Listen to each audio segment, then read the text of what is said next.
പക്ഷെ അംജുക്ക വന്നതിന് ശേഷം എന്റെ യൂട്യൂബിന് ഒരുപാട് വ്യത്യാസം വന്നിട്ടുണ്ട്. കാരണം ഞാൻ ഒട്ടും നല്ല ടൈമിൽ കൂടെ ഒന്നല്ല പോയിരുന്നിരുന്നത്. എനിക്ക് വീഡിയോ ഇടാനൊക്കെ ഭയങ്കര മടുപ്പും കാര്യം. പക്ഷെ അംജുക്ക വന്നതിന് ശേഷം വീഡിയോസ് ഞാൻ കൺസിസ്റ്റന്റ് ആയിട്ട് ഇടാൻ തുടങ്ങി.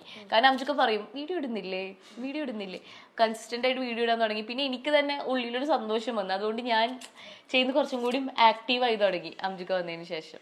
ഒരു വീഡിയോ കോൾ ചെയ്തിട്ടുള്ള ഒരു റീല് ഞാൻ കണ്ടിട്ടുണ്ടായിരുന്നു. അപ്പൊ അതിൽ അസ്ല ഭയങ്കര വിഷമിച്ചിരിക്കുമ്പോ എനിക്ക് അവിടെ അപ്പുറത്ത് നിന്നിട്ട് ഭയങ്കരമായിട്ട് മോട്ടിവേറ്റ് ചെയ്ത് സംസാരിക്കുന്ന പോലെയാണ് നമുക്ക് ആ വീഡിയോ കാണുമ്പോൾ തോന്നുന്നത്. എനിക്ക് തോന്നുന്നു അപ്പൊ ആൾക്ക് അവിടെ നിന്ന് ഒരു പവർ ഇങ്ങനെ ഫുൾ കൊടുത്തോണ്ടിരിക്കുക വീഡിയോ കോൾ. സത്യമാണ്. ഞാൻ ഇടയ്ക്കിടയ്ക്ക് ഡൗൺ ആയി പോകും. ഇപ്പോഴല്ല പക്ഷെ അംജുക്ക വരുന്ന സമയത്ത് ഞാൻ ഭയങ്കര മോശം സമയത്തിൽ കൂടി പോയിരുന്നത്. അപ്പൊ ഇടയ്ക്കിടയ്ക്ക് എനിക്ക് എന്താ പറയാ, ഞാൻ ഭയങ്കര മെന്റലി ബ്രേക്ക് ഡൗൺ ആവുന്ന ടൈമുണ്ട്. ആ സമയത്ത് അംജുക്കാക്ക് ഹാൻഡിൽ ചെയ്യുന്ന പോലെ വേറെ ഒരാൾക്കും ഹാൻഡിൽ ചെയ്യാൻ പറ്റും തോന്നുന്നില്ല. അവൻ എന്റെ കൂടെ ഇരുന്ന് എന്തൊക്കെ വന്നാലും എന്നെ ഇതുവരെ കണ്ടിട്ടില്ല, ഒന്നും നേരി കണ്ടിട്ടില്ല. വേണമെങ്കിൽ അംജുക്കാക്ക് അയ്യോ ഇതെന്താ ഇങ്ങനെ, ഞാൻ കാരണം പാസ്റ്റിൽ നിന്ന് ഇതുവരെ റിക്കവർ ആവാത്തൊരു വലിയ പ്രശ്നം എനിക്കുണ്ടായിരുന്നു.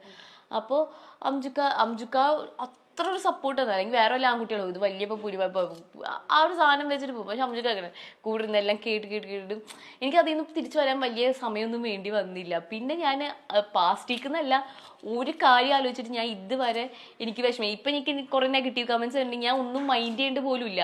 കാരണം എനിക്കുണ്ട്, എൻ്റെ കൂടെ അംജുക്കുണ്ട്, എൻ്റെ ഫാമിലി ഉണ്ട്. പിന്നെ എന്താ എനിക്കിപ്പോൾ ഇനി ഒന്നും ഇല്ലാത്തില്ല. പിന്നെ ഞാൻ എന്താ ബോധറയാണ് ആ ഒരു സാധനം. എന്തായിരുന്നു ആള് പറഞ്ഞു തന്നോണ്ടിരുന്നത്, ലൈക്ക് മോട്ടിവേറ്റ് ചെയ്യുമ്പോൾ പറഞ്ഞു തന്നിരുന്ന കാര്യം? മോട്ടിവേറ്റ് എന്ന് പറഞ്ഞാൽ ആ ഒരു സിറ്റുവേഷൻ അനുസരിച്ച് ലൈക്ക് എനിക്ക് അറിയാൻ പറ്റും ഹാൻഡിൽ ചെയ്തിരുന്ന അസ്ലയുടെ ആ ഒരു ടൈം ഒക്കെ. ഹാൻഡിൽ എന്ന് പറഞ്ഞാൽ മാക്സിമം ലിസൺ ചെയ്യാ. അംജുക്ക ഭയങ്കര ലിസണറാണ്. അംജുക്ക കേട്ടിരിക്കും. എന്ന് വെച്ചിട്ട് ഇപ്പൊ ചിലതൊക്കെ അംജുക്ക കേൾക്കുമ്പോൾ ചിലപ്പോൾ വിഷമാവുന്നുണ്ടാവും. പക്ഷെ അംജുക്ക കേട്ടിരിക്കുള്ളൂ. എന്നിട്ട് അംജുക്ക വീഡിയോ കോളിലാണെങ്കിലും നമുക്ക് കേൾക്കുന്ന ആൾക്കാർക്ക് ഇത് ഭയങ്കര ഒരു ക്രിഞ്ചായിട്ട് തോന്നും, ഇതെന്തത് പൈങ്കിലും. പക്ഷെ അങ്ങനെയല്ല. അംജുക്ക അവിടെ വീഡിയോ കോളിൽ അപ്പുറത്തിരുന്നിട്ടാണെങ്കിലും കുഞ്ഞി അവിടെ ഇരിക്ക്, ബ്രീത്ത് എടുക്ക്, കൈ പിടിക്ക്, നോക്കട്ടെ, കുഴപ്പമില്ല, ഒന്നുമില്ല കേട്ടോ, ഒന്നുമില്ല. ഈ ഒരു സാധനം ഉണ്ട്. പാനിക് അറ്റാക്ക് പോലെയൊക്കെ വരുമ്പോ മെയിൻ ആയിട്ട് നമ്മളിങ്ങനെ ചോദിക്കുന്നത് എന്താ പറ്റിയ, ഇതൊന്നുമല്ല. നമ്മൾ മാക്സിമം ആളിനെ റിലാക്സ് ചെയ്യാൻ നോക്കുക, കാം ചെയ്യാൻ നോക്കുക, എന്നിട്ട് അതിലോട്ട് സംസാരിക്കുക. After everything she got settled, അത് കഴിഞ്ഞിട്ടാണ് കാര്യം ഡീൽ ചെയ്യുക. കാരണം മോളുടെ ഒരു സ്വഭാവം വെച്ചാൽ എന്തെങ്കിലും വിഷമം തട്ടിയാൽ പെട്ടെന്ന് ഇങ്ങനെ എടുത്ത് പറയത്തൊന്നുമില്ല. പക്ഷെ ചില സംസാരിക്കുന്ന ഇടറിയാലോ ഒരു നോട്ടോ അതൊക്കെ അങ്ങനെയാണ്. ഞാൻ പെട്ടെന്ന് പൊട്ടിത്തെറിക്കില്ല. പക്ഷെ എന്നെ അറിയുന്നവർക്ക് മാത്രം പുറമെന്ന് കാണുമ്പോൾ മനസ്സിലായി. ഞാൻ പെട്ടെന്ന് ഭയങ്കര സൈലന്റ് ആവും, എനിക്ക് സംസാരിക്കാൻ പറ്റാണ്ടാവും, എനിക്ക് അങ്ങ് ബ്രീത്തിങ് ഇഷ്യൂസ് വരും. അങ്ങനെയൊക്കെയാണ് എനിക്ക് കൂടുതലും വരാറ്. അംജുക്കാക്ക് അത് എന്നെ മുന്നേ അറിയൂല, പരിചയമില്ല, ഒന്നുമില്ല. പക്ഷെ പെട്ടെന്ന് അംജുക്കാക്ക് അത് ഇതാവും. ആ ഒരു രീതിക്ക് അങ്ങനെ പോയിക്കോട്ടെ. വീഡിയോ കോളിൽ അതാ ഞാൻ പറഞ്ഞ എനിക്കിപ്പോ video call long distance relationship എന്നെ ഭയങ്കര ഏറ്റവും കൂടുതൽ ഒരു റിലേഷൻഷിപ്പ് ബ്രേക്ക് ചെയ്യാൻ പറ്റുന്ന ഒരു സാധനമാണ് ലോങ് ഡിസ്റ്റൻസ്.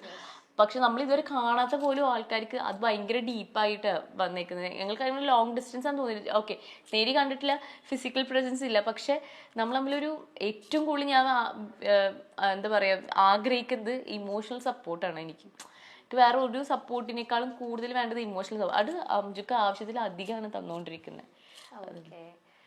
ഇപ്പൊ ലോങ് ഡിസ്റ്റൻസ് റിലേഷൻഷിപ്പിന്റെ കാര്യം നമ്മൾ പറഞ്ഞുകൊണ്ട് ചോദിക്കുകയാണ്. അതുപോലെ നിൽക്കുന്ന ഒരുപാട് ആൾക്കാരുണ്ട്. അപ്പൊ നേരത്തെ പറഞ്ഞാൽ അതൊരു ബ്രേക്കപ്പിനുള്ള ഒരു ചാൻസും കൂടെ കുറെ പേര് റിലേഷൻഷിപ്പിൽ നമ്മളത് കാണുന്നുണ്ട്. അപ്പൊ അങ്ങനെയുള്ളവർക്ക് നിങ്ങളിപ്പോ ഇത്രയും അത് നേരിട്ട് കണ്ടിട്ട് പോലും മാരേജിലേക്ക് വരെ എത്തി നിൽക്കുക, അവർക്ക് എന്താ ഒരു അഡ്വൈസ് കൊടുക്കാനുള്ള? ആക്ച്വലി അത് ഭയങ്കര ഹെൽപ്ഫുൾ ആയിരിക്കും അവർക്കും. അതെ, മെയിനായിട്ട് കമ്മിറ്റഡ് ആയിരിക്കുക, ഓണസ്റ്റ് ആയിട്ടിരിക്കുക. പിന്നെ ഈ പ്രേമം പോലല്ല, ഇറ്റ്സ് അബൌട്ട് മാരേജ്. നമ്മൾ നേരെ വന്നിട്ട് ആദ്യം പറഞ്ഞത് okay once we all got set ആയപ്പോൾ നമ്മൾ പറഞ്ഞ വേറെ ഒന്നും വേണ്ട, നമുക്ക് സ്ട്രേറ്റ് ഫോർവേഡ് നിക്കാഹ് ചെയ്ത് കളയാം. അങ്ങനെയായിരുന്നു ഞങ്ങളുടെ പ്ലാൻ. പക്ഷെ എൻ്റെ വീട്ടുകാർക്ക്, എൻ്റെ മമ്മിക്ക് ഞാൻ ഉണ്ടായതെന്ന് പറഞ്ഞ ഒരു കല്യാണം കഴിഞ്ഞ ഒരു 5-6 കൊല്ലം ശേഷമാണ് ഞാൻ ഉണ്ടായത്.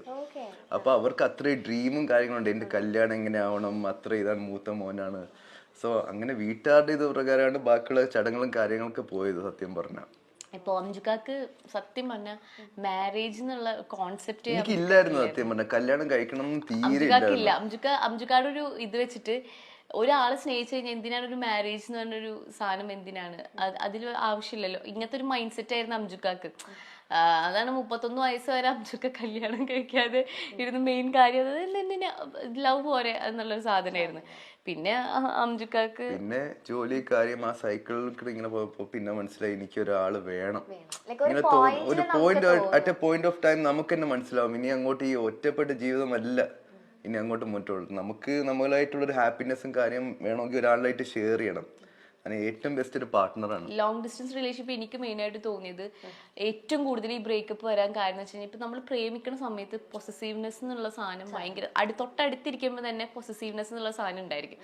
അപ്പൊ ഈ ദൂര സ്ഥലത്ത് പോകുമ്പോൾ അറിയുന്നില്ല ആളെന്ത് ചെയ്യുന്നു, എവിടെ പോകുന്നു. അപ്പൊ ഉള്ളിൽ ഭയങ്കര ഇൻസെക്യൂരിറ്റീസ് വരും. ഈ ഇൻസെക്യൂരിറ്റീസ് ഇല്ലാതാക്കി കൊടുക്കേണ്ടത് പാർട്ട്ണർക്കും ഒരു മെയിൻ കടമയാണ്. എന്നുവെച്ചാൽ സംശയരോഗം ഉണ്ടെങ്കിൽ നമുക്ക് ഒന്നും ചെയ്യാൻ പറ്റത്തില്ല. പക്ഷെ ഒരു പരിധി വരെ പൊസസീവ്നെസ് നമുക്ക് ഇല്ലാതാക്കാൻ പറ്റും. നമ്മൾ ഒന്നും വിശേഷം കാര്യം അറിയിക്കില്ല. ഞാൻ എവിടെ പോയാലും ബാത്റൂമിൽ പോയാൽ പോലും അറിയിക്കുന്നല്ല. പക്ഷെ എവിടേക്കെങ്കിലും പോകുമ്പോൾ ഞാൻ ഇങ്ങനെ പോയി ഇത് ചെയ്തു ഓപ്പൺ ആയിട്ട് ഇരിക്കാം. കമ്മ്യൂണിക്കേഷൻ എന്നുള്ളത് ഭയങ്കര വലിയ ഫാക്ടറാണ്. പിന്നെന്ന് പറയുന്നത് ഒരു എഫേർട്ട് എടുക്കണം. ഇപ്പൊ ടൈം ഡിഫറൻസ് ഉണ്ടാവും 5.5 മണിക്കൂർ. രണ്ടുപേരും ഒരു എഫേർട്ട് എടുത്തില്ലെങ്കിൽ അവിടെ സംസാരിക്കാൻ ഒരിക്കലും വരും. നമ്മളിവിടെ രാവിലെ ആകുമ്പോൾ അവിടെ രാത്രി. അങ്ങനൊക്കെ സമയം ഇങ്ങോട്ട് വിളിക്കട്ടെ എന്ന് പറഞ്ഞു ഇങ്ങോട്ട് വിളിക്കട്ടെ ഇരുന്ന്, അല്ലെങ്കിൽ ഞാൻ ഭയങ്കര ടയേർഡാണ് എനിക്കിപ്പോ ഇതല്ലല്ലോ സമയം എന്നൊക്കെ പറഞ്ഞ ഒരു റിലേഷൻഷിപ്പ് ഒരിക്കലും അത് മുന്നോട്ട് പോകത്തില്ല. നമുക്ക് എപ്പോഴും ആ ഒരാളുടെ കൂടെ അയാൾ ഉണ്ട് എന്നുള്ളൊരു സാധനം വരുത്തി തീർക്കണം. പിന്നെന്ന് പറയുന്നത് അണ്ടർസ്റ്റാൻഡിങ് ആണ്, മനസ്സിലാക്കുക. ഇപ്പൊ അംജുക്ക് ചില സമയത്ത് ഇപ്പൊ നൈറ്റ് ഷിഫ്റ്റ് ഒക്കെ ഉള്ള സമയത്ത് നൈറ്റ് ഷിഫ്റ്റ് കഴിഞ്ഞ് വന്നു കഴിഞ്ഞാൽ അംജുക്ക് രാവിലെ മൊത്തം ഉറക്കായിരിക്കും. കാരണം എഴുന്നേറ്റിരിക്കാൻ പറ്റില്ല. എത്രയെന്ന് വെച്ചിട്ട് ഒരു മനുഷ്യന് ഫുള്ള് ആ പണി കഴിഞ്ഞിട്ട് അപ്പോൾ ഉറങ്ങുമായിരിക്കും. അപ്പൊ നൈറ്റ് ഷിഫ്റ്റ് ഉള്ള സമയത്ത് എനിക്ക് കിട്ടാറേ ഇല്ല അംജുക്കാനെ, കുറവാണ്. പക്ഷെ ഓരോ ഉറക്കത്തിന്റെ ഇടയിൽ പുള്ളി വിളിക്കും, ഉറങ്ങി എഴുന്നേറ്റിട്ട് വിളിക്കും വെക്കും. അതിൽ സംസാരം ഭയങ്കര കുറവായിരിക്കും. അപ്പൊ അതും മനസ്സിലാക്കാം. എല്ലാം അങ്ങോട്ടും ഇങ്ങോട്ടൊക്കെ അഡ്ജസ്റ്റ്മെന്റ് വേണം. എന്തൊക്കെ വന്നാലും എപ്പോഴും അഡ്ജസ്റ്റ്മെന്റ് ഇല്ല, അണ്ടർസ്റ്റാൻഡിങ് പറഞ്ഞ കാര്യമില്ല. നമ്മൾ രണ്ട് വീട്ടിൽ നിന്നും രണ്ട് സാഹചര്യത്തിൽ നിന്ന് വരുന്നവർ. അപ്പൊ അങ്ങോട്ടും ഇങ്ങോട്ടും ഒരു അഡ്ജസ്റ്റ്മെന്റ് വേണം. അത്രേ ഉള്ളൂ. ഓക്കെ. ഇപ്പൊ എനിക്ക് ഇത്രയും കഥകൾ കേട്ടപ്പോൾ എനിക്ക് തോന്നുന്നു സോഷ്യൽ മീഡിയയിലാണെങ്കിൽ ഇപ്പൊ ഈ നെഗറ്റീവ് കമന്റ്സ് വരുന്നത് തന്നെ അംജുക്ക് ഭയങ്കര എക്സ്പ്രസീവ് ആയിട്ട് ഈ സംഭവങ്ങൾ കാണിക്കുന്നു. പക്ഷെ എനിക്ക് തോന്നുന്നു നിങ്ങളുടെ ലൈഫിൽ ആ ഒരു പോയിന്റിൽ രണ്ടുപേർക്കും കല്യാണം വേണം, ഒരു പാർട്ട്ണർ വേണം എന്ന് തോന്നിയത് കൊണ്ട് കൂടെയാണ് ആ ഒരു അത്രയും സ്നേഹം എക്സ്പ്രസ് ചെയ്യുന്നതെന്നാണ് ഇത്രയും നേരം സംസാരിച്ചപ്പോ എനിക്ക് തോന്നിയ ഒരു കാര്യം. അംജുക്കാക്ക് ഒരു പേരും വന്നിട്ടുണ്ട്, ഉമ്മച്ചൻ. അതെ അതെ അതെ ഉമ്മച്ചൻ. പക്ഷെ എനിക്കതൊരു എന്താ പറയാ നെഗറ്റീവ്. കാരണം ദാറ്റ് പോയിന്റ് ഓഫ് ടൈം ഞാൻ 4 മാസം ഇതുവരെ കാണാത്ത ഒരാളാണ്.